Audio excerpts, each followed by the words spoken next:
don't know how to keep you. Don't know how to keep you. Don't know how to keep you. How to keep you. Hello and thanks for joining us here for another video. We're here at Harcourts Institute headquarters in Rosalie, Paddington. We're lucky enough to have Peter Felton here from TopSnap to join us to give us some insight, I guess, in photography, videos, floor plans, site plans, and just generally marketing property and what benefits it has, and of course the comparisons of the different angles of marketing a property. So Peter, thanks a lot for joining us down here, and I appreciate your time. I know you're a busy man. Peter and I have worked together for close to 8 years now, so you can say that I trust him and I do like him.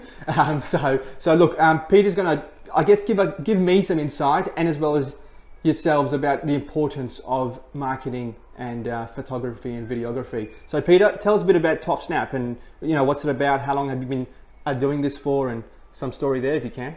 Okay, just a bit of background about myself. I started off in 2011 and I'm the owner photographer for the western suburbs of Brisbane. So basically from Milton down to the Centenary suburbs. That's the territory that I cover.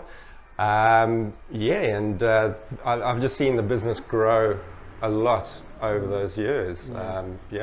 We've seen you grow a lot, Peter. I mean, we see your product everywhere almost, so especially in the Western Corridor. I would say it's probably the biggest chunk, but of course you do all pretty much throughout Southeast Queensland or different areas. So look, Peter, I guess the real question is, and I get often as well from vendors and landlords as well, what should we do? What shouldn't we do? Should we do this? Should we do that with the photography? So I guess let's start off with, the big question I get is videography.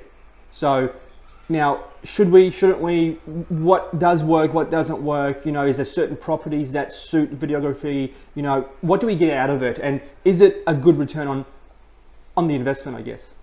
Yeah, video has really taken off in the past 4 years. The cost has come down dramatically too, and that makes it a good return on investment. So we do videos for houses, we do videos for units. The big thing about video is that you can show off proximity to landmarks, schools, shopping centres, the proximity to the city. With big acreages, you can show up the size of the block of the land. You can share those videos on social media. It really has taken off in the past 5 years. 4 years, sorry. And would you say the cost is due to there's a lot more people doing it? Is this where that would have come in, or is it more so the production side of things? A bit of both, really. Okay. So competition always brings down the cost of things. The technology's really advanced in the past 4 years too. Absolutely. So both, a combination of both has really brought the cost down. Fantastic. So look, I mean, my personal opinion, yes, almost any property that is feasible, a video really shows it in its real raw light to consumers, and I have always had a great response with the videos. Now, I guess floor plans and site plans. I mean, I often get asked a lot, what's the difference between a floor plan and a site plan? So can you give us some insight into what that is? Okay, floor plan is basically the interior of the house and maybe adding on the decks and possibly the pool too. Yeah. A site plan covers the entire block and how the house actually sits on the block. So if you've got a big block, an especially big block, then maybe do a site plan too. I'd recommend doing that. Absolutely. The cost is actually minimal. It's an extra $25. So it's really not a big outlay at all. Yeah. But units, you'd probably just do a floor plan. Because there's no actual, technically there's no land mass. That's right, yeah. Fantastic. Units, you'd include the garage and maybe a car space if there is one. Yeah. Storage, that sort of thing. Fantastic. Okay, so now I guess another question you get often is I guess the virtual walkthroughs. This is a new, I wouldn't say new, it's been around for a little while, but I think recently with the whole COVID scenario and the whole, real estate agents can't show properties through, it's certainly been something that a lot of people have taken up. Now let's imagine there was no COVID and we didn't have that, I guess, that issue with getting into and out of properties. would you recommend still using that? In certain cases, yes. Recently, actually in the past week, I had a shoot where the house was divided up into strange little areas. So you had a granny flat, you had a garage, you had the main house and 2 levels of the main house. And to look at the photos and the floor plan, it was kind of hard to work out how everything fitted together. So in that case, I'd suggest doing a virtual tour. So you could walk around and actually physically see how it all fits together. And that draws people in too. So if somebody looked at the photos and floor plan, couldn't work out what was what, they probably wouldn't come around to the open home. But if they saw the virtual tour and could walk around, they'd more than and they were interested, they'd more than likely come around. Yeah, makes sense. Well, that was the reason, I guess, why it was so popular during COVID, is because people can't come to the property, and I guess that would be the closest way to actually look through the property in your own time, whether you're in bed or having dinner or just on your phone. It's almost like you're there. So I think that's a great attribute, and look, moving forward is probably good too. Yeah, it's actually also important for interstate buyers. So if you've got an investment property like a little unit in St. Lucia, and somebody in Western Australia can't get to the open home, have a virtual tour for them. Yeah, makes sense. It can supplement the floor plan and the photos.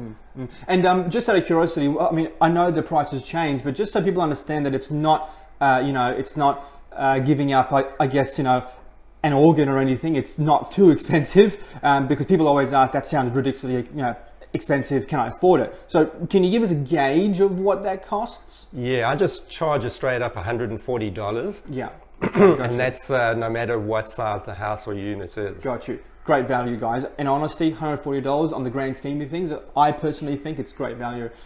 So look, the last thing I want to quickly go over is photography. Obviously the main focus of this all, and I guess that's the bread and butter really, isn't it, Peter? So dusk, daytime, I get these questions all the time, and look, my opinion is certain properties present better at dusk, certain properties don't, certain properties, the extra investment probably won't make a large difference on the product. So what are your thoughts here? Can you give us some more insight?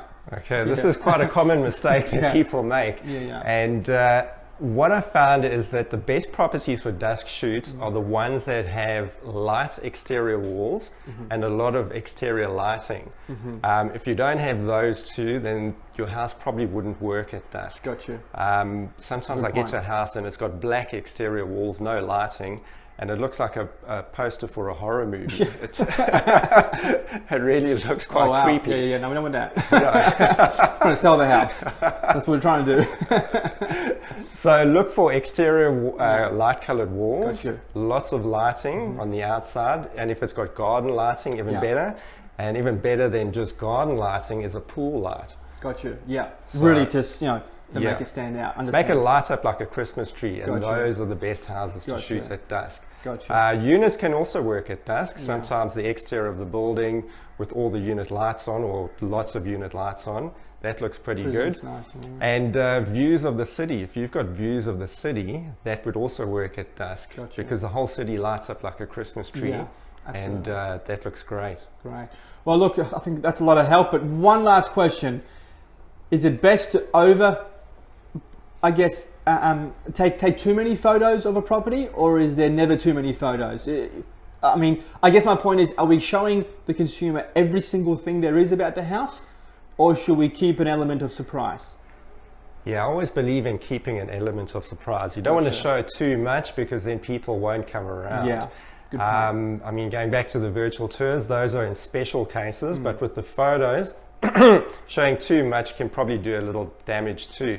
Also with bedrooms, you don't have to shoot every single bedroom, because really they're 4 walls and a window at the end of the day, and people spend more time in the living areas than the bedrooms. Absolutely.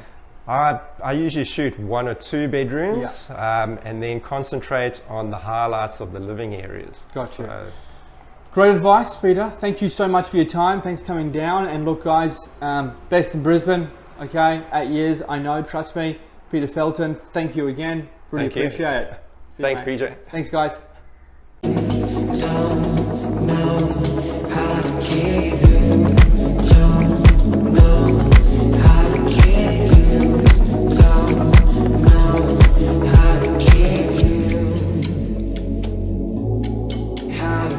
get you.